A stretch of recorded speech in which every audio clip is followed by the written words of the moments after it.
One of the common themes you might have noticed with a lot of the people who work in the whole field of helping people with cancer is radical life changes of, what they spend their life doing. I think Ted's one of those, aren't you? Well, to some extent forced on me. Yeah, however it happens. Anyway, Yeah. Jenny became a nutritionist, and anyway, he has become an expert on exercise and its relationship to health, and in particular cancer. And he advises Macmillan on that aspect.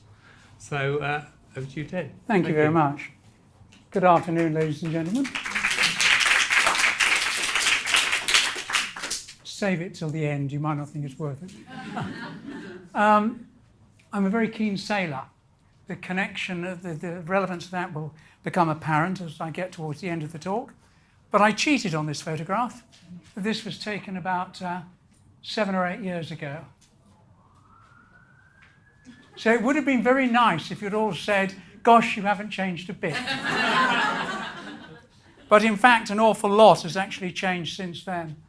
Very brief CV and history.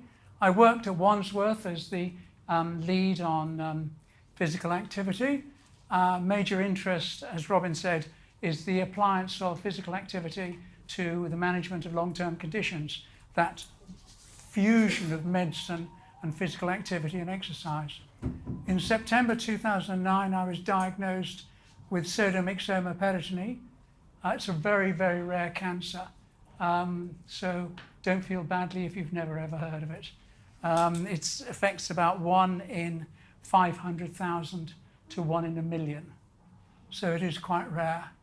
I underwent surgery at a specialist unit and had a very stormy time, as the doctors are wont to say. Don't you love these euphemisms that doctors use? Actually, what it came up to saying was things went very pear-shaped in surgery, and at the end of the afternoon, the surgeon, head of the unit, called my wife and adult daughter into a meeting to be told they didn't even think I'd make it out of the theatre. But it was that bad. But I'm an awkward bugger, so I decided to prove them wrong. I got no advice whatsoever about physical activity when I left. And I went out with Nordic walking poles. I mean, they actually offered me a Zimmer frame, and I stared at the physio, dared to say that. And she then said to me, oh, I've said the wrong thing, haven't I? I said, yes, you have. So I went out with Nordic walking poles, which I think are very much better. And I put my personal training to self-rehab.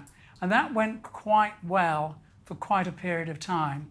Now the story does get a little bit more complicated, but I need to say this to explain my rather poor quality of voice at the moment.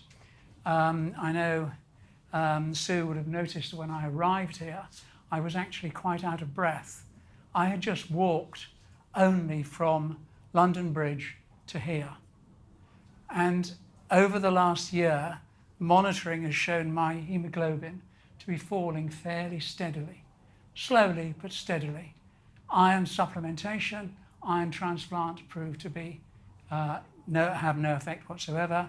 After a bone marrow biopsy, they diagnosed, would you believe, a very rare form of leukemia, which makes me a patient which is, according to my maths, is about 1 in a trillion. So I should be making medical history. The consequence of this leukemia is that my bone marrow won't produce red blood cells. And I've been put on a drug called erythropoietin, otherwise known as EPO. Some of you may have heard of it because it is actually abused by athletes to actually enhance their performance, which is a jolly stupid thing to do because it is actually an incredibly dangerous drug. And that if you overdose with it, you run risk of stroke, heart attack, and death. Anyway, that's my history, but I'm pleased to say that the EPO is having some effect, but many, many months of sedentary behaviour, breathlessness, not being able to exercise has led to a very severe detraining as well, which is why, you know, I'm having difficulties. And I need to apply what I'm going to tell you this afternoon. And believe me, it is an awful lot easier to preach than to practice. And that's to be honest with you. But I think that what the last few months have taught me is that I really do have a sympathy with people who feel fatigue, not tiredness, but fatigue, where you just cannot do anything. It's a mental thing as well as a physical thing. Anyway, that's the bad news. Right, let's define our terms. Physical activity, it's any voluntary movement. I'm standing here talking to you guys and I'm walking slowly and gently around. I don't want to walk too quickly, I'll only get out of breath. But this is physical activity, but you certainly wouldn't call this an exercise class, okay? If you go to a yoga class, as Barbara was talking about, that is, if you like, a form of exercise or modality, and therefore exercise is a physical activity taking place with a specific purpose at a specific time. Now, this may seem rather arcane, but as I hope you will see, it's actually quite an important distinction. Right, over the last, I know you've already had a little bit of chat and talk this morning about physical activity, but over the last 10 or 15 years, there's been a lot of research going on, and these 4 cancers, making up about 50% of the cancers seen in the UK, have been quite extensively researched in terms of physical activity. And the best research is actually breast cancer. It's where you'll find most. Okay, if you want to get a quick rundown on where the evidence is, I would recommend a roundtable paper published about 2 years ago by the American College of Sports Medicine. Now, that may sound a rather strange organisation, but the connection between physical activity, exercise and health is really, you would be very unwise to avoid anything the ACSM said. You're nodding, Barbara. You know of them. And okay, what they said was during treatment, they found no adverse effects of taking exercise. First point, it's safe. Well, that's important because we can't take our patients and do something dangerous with them. Aerobic, cardiovascular exercise, walking, cycling, swimming, etc. Capacity improved.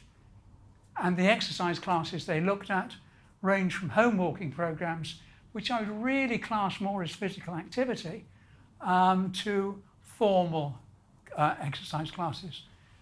Muscular strength improved significantly, weight, body composition, and quality of life. Some studies showed improvements. Fatigue, some showed improvements, but more importantly, none showed a deterioration. In no studies did the fatigue get worse. So the worst that can happen is you don't get any benefit, which is worse than getting better than getting a disbenefit. Improved general physical functioning and maintenance of bone mineral density. Okay, I should tell you that all the studies picked out in this paper have been ruthlessly scrutinized. They're very high quality, randomized controlled trials. I mean, for example, the safety here, there were only 22 trials. If you go on PubMed or something like that, you will find an awful lot more trials. And a lot of them aren't worth the paper they're written on. So the ACSM was very careful. Again, after treatment, again safe, physical functioning improved. All studies showed improved functioning, body composition, no adverse effects, quality of life improved, fatigue, half the studies reviewed showed a reduction in fatigue or no change. One did actually show fatigue getting a little worse, and a decreased progression or recurrence and increased 10-year survival. So there's quite a lot of benefit there in physical activity. But I know you've covered a lot of this already, so let's move away from the scientific evidence. But just some quick contraindications before you all rush out and start pounding the streets. not sufficiently recovered from surgery, take expert advice, obviously. Extreme fatigue, ataxia, poor balance and coordination. Usual contraindications to any exercise program: unstable angina, serious systemic disease which is not being controlled, etc. And avoid exercise a few days before or after pulses of chemotherapy. This is a bit controversial. This was what I was taught when I did my training in cancer rehabilitation. And the most recent scientific evidence is actually challenging this, avoiding exercise before pulses of chemotherapy. And avoid swimming if receiving radiotherapy. It just can infect the skin and be very uncomfortable. Okay, that's a little experiment. Okay, now please, please, please be very honest with yourselves. If you genuinely, genuinely believe you are getting enough physical activity to benefit your health, put up your hands. Actually, that's about a third. And I think you might be quite an honest mob, but let's see whether you really are. So what are the recommendations? Anybody know? No, don't you. You're a professional. Okay. These are actually published 2 years ago by the Department of Health, a conference between the medical officers of the 4 countries of the UK. Be active, accumulating 150 minutes of moderate intensity physical activity a week. Doesn't all have to be done in one day. It's accumulating over a week. Moderate intensity, what does that mean? I'll come back to that in a second. Exercise to improve muscle strength on at least 2 days of the week. How many people do strength training here? Oh, that's good. That's good, but the numbers are definitely going down. Okay, and avoid sedentary behavior. Now, it seems to me common sense that sitting down is not going to improve your physical fitness. That's self-evident. But what recent research has shown is that sitting down actually damages your physical fitness. And you really should not be sitting down for more than about 20 or 30 minutes. Okay? So would everybody like to stand up? Just practice what we preach. Okay? And just very gently march on the spot. Good. Just very gently roll the shoulders. And now, very carefully, sit down. Doesn't that feel a bit better? Okay. So avoid sedentary behavior. I have to be honest, Wimbledon has been an absolute curse. I've been sitting there in a chair looking at it, oh, just to the end of this game. Oh no, maybe to the end of the set, you know. Tomorrow afternoon's a wipeout, anyway. Okay. So 65% of breast cancer survivors do not reach recommended levels. I don't believe that figure. I think it's actually much higher. I would put it at 75 to 80%. But quick sort of, it would look to me like it was about 35% of you put your hands up to say you were doing enough physical activity. Are you talking about before they got diagnosed or After. Okay, but the barriers, time, particularly during treatment, fatigue, and costs. It's the same everywhere. Okay. In your delegates pack, you will find this form. You are not going to fill it in now. It'll take much too long. But take it home with you and fill it in. You're asked to remember what you've done in the last week and tot up the number of minutes you have been reasonably active. You might get a fright. You might be very pleased with yourself. Okay, but give it a try. It's a start. Okay, forms of exercise: flexibility and stretching, cardiovascular, protects you against large number of other long-term conditions apart from cancer. Strength training helps to maintain or increase bone mineral density, particularly important in premenopausal women who are on hormone therapy. And I know it does not really apply here, but men on hormone therapy for prostatic cancer. strength training is very important. And balance training helps to reduce the risk of falls. Now, exercise professionals use this acronym for being able to formalize how much exercise we should be taking.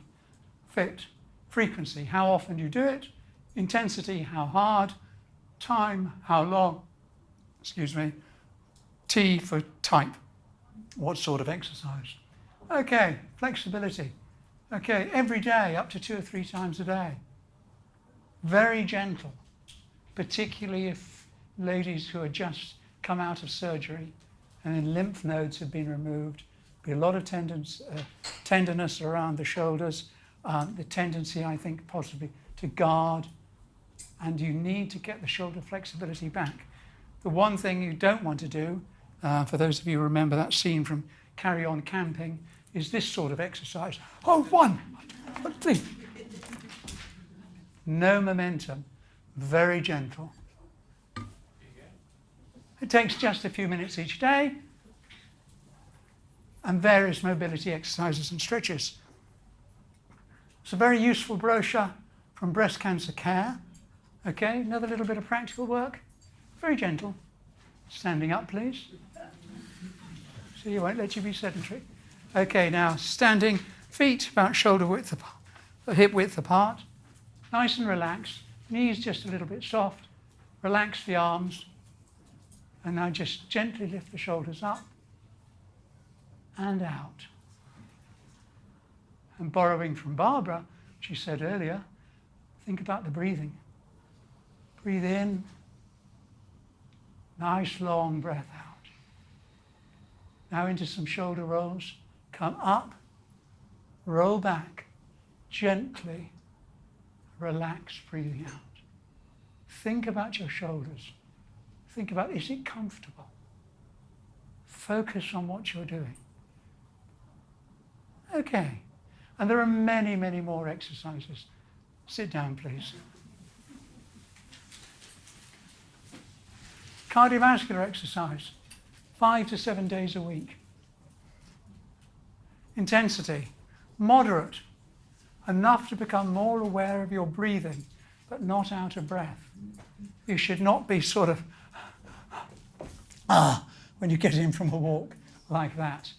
But you should, they always say, you should be able to talk, but not sing. Okay? How long? 30 minutes a day, but it can be done in 10-minute bursts. What type of exercise? Walking, the easiest to incorporate into everyday life, or perhaps cycling. Also includes swimming, dancing, etc. So pick something you like. Measuring your exercise intensity. This is a thing called the Borg scale. You should really be, if I can work this thing, up around about here. Somewhat hard. You feel you're making an effort, but you're not exhausting yourself. Okay? If you want to get very scientific, you can do it by taking your pulse. But if you stop to take your pulse over 15 seconds, and then multiply by 4 to get the heart rate per minute, beats per minute. And what you do is you calculate your maximum heart rate by taking your age from 220. E.g., a woman of 60 has got a maximum heart rate of 160. 60 to 70% would give her a heart rate of somewhere between 96 and 112. And that would actually be, would you believe, somewhat around there. Why that works out, I'm not going to explain at the moment. It gets a little bit difficult, complicated with the origins of this scale. Okay, so a common misconception is that as people get fitter, they will work harder and higher at higher and higher intensities. You won't. You'll still be working at that somewhat hard. What will change is you will get more for your effort. And monitor things around you. If there's a hill walking home, you might have to stop halfway up. Then you might find one day you stop, well, 2/3 of the way up, and then will come that fabulous day For just the same amount of effort, you'll get to the top of the hill without having to stop at all. That's what will change, not the intensity. And progress by increasing the distance rather than the speed. It's more functional.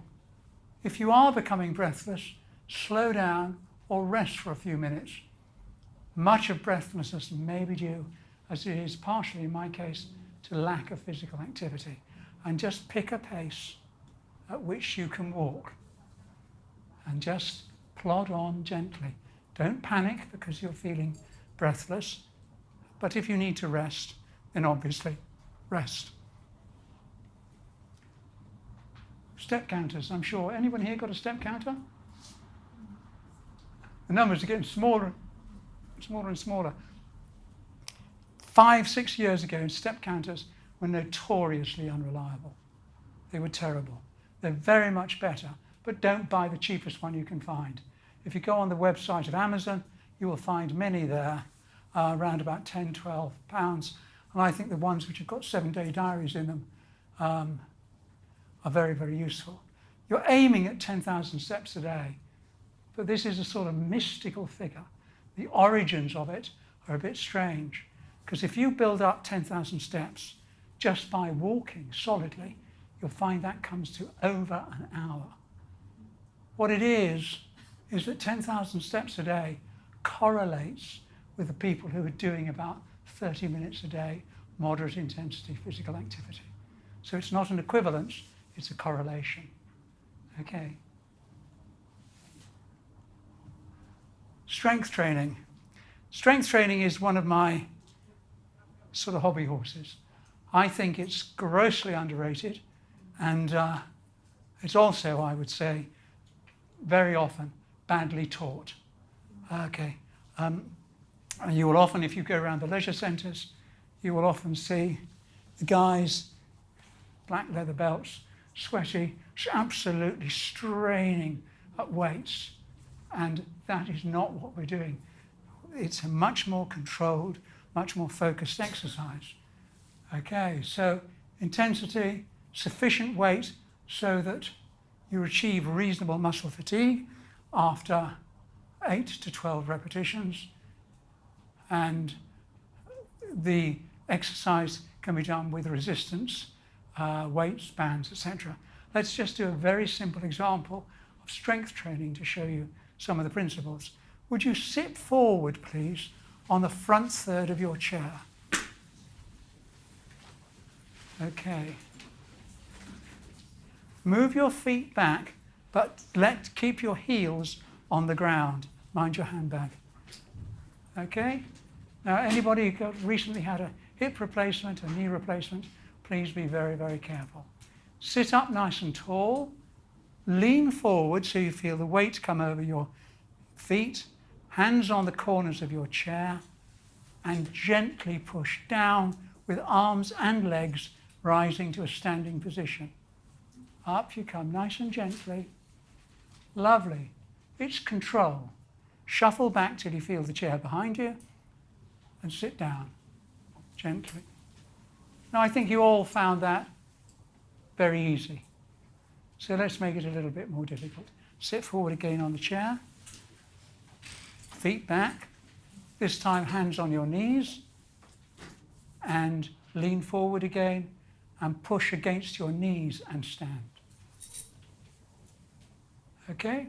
Everyone manage that? Shuffle back. You're all too good. We're going to make it even harder. What we're doing now is finding out what is the exercise for you. Assume that position, feet back. Cross your arms over your chest. Lean forward. Stand.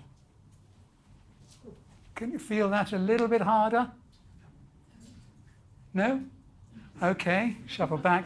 Last time. This time, when you go down, I just want you to touch your bottom on the chair and come up again.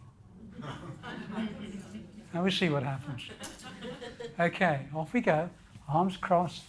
Sit up. Lean forward. Up you come.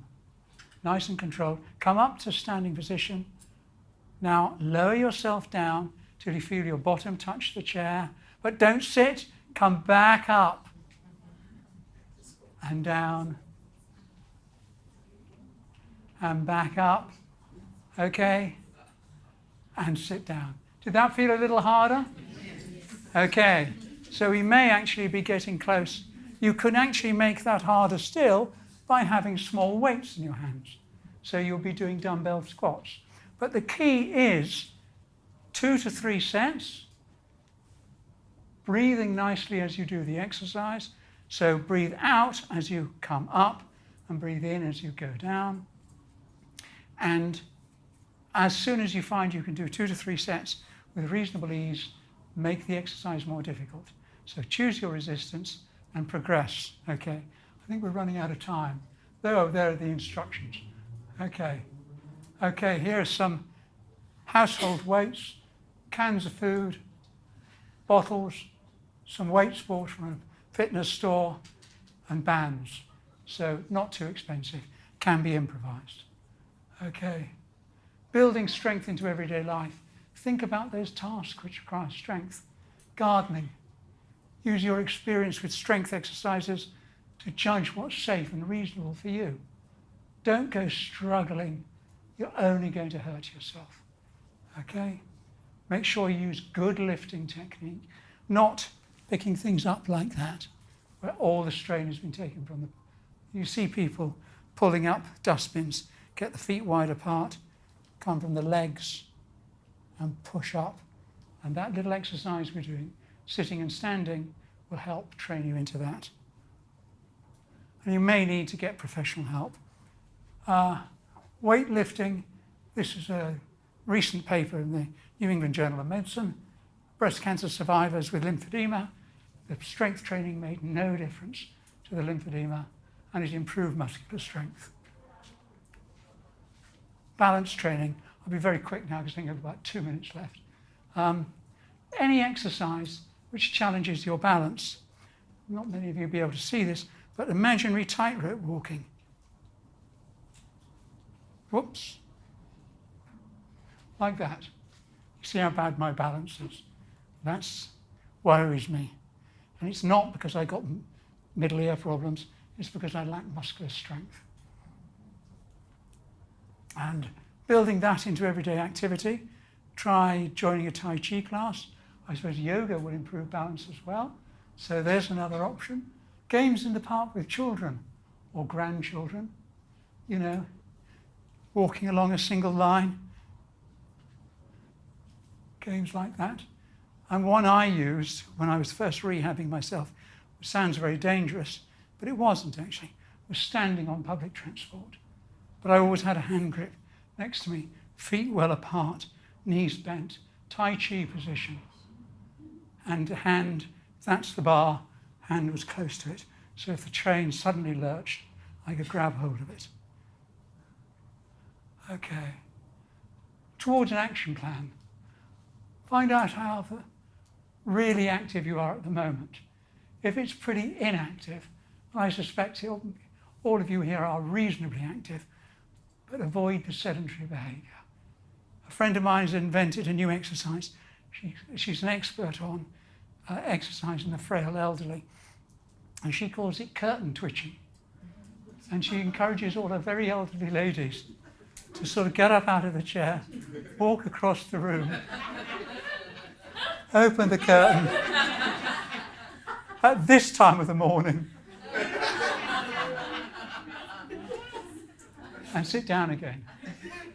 Household tasks, even some feather dusting. Carry out flexibility and balance training. Get out and walk more using a step counter or an exercise diary. It can be very useful to look back, see what you've achieved over the weeks, and start some light strength training. You may need to get some professional guidance. I've seen people, you know, dig out the rusty old weights. This is blokes, actually. Rusty old weights in the garage, and then they come in. They say, Ted, I did that strength training and I really hurt my shoulder. Well, that's your fault. Okay. And finally, remember, the major purpose of exercise is not exercise itself.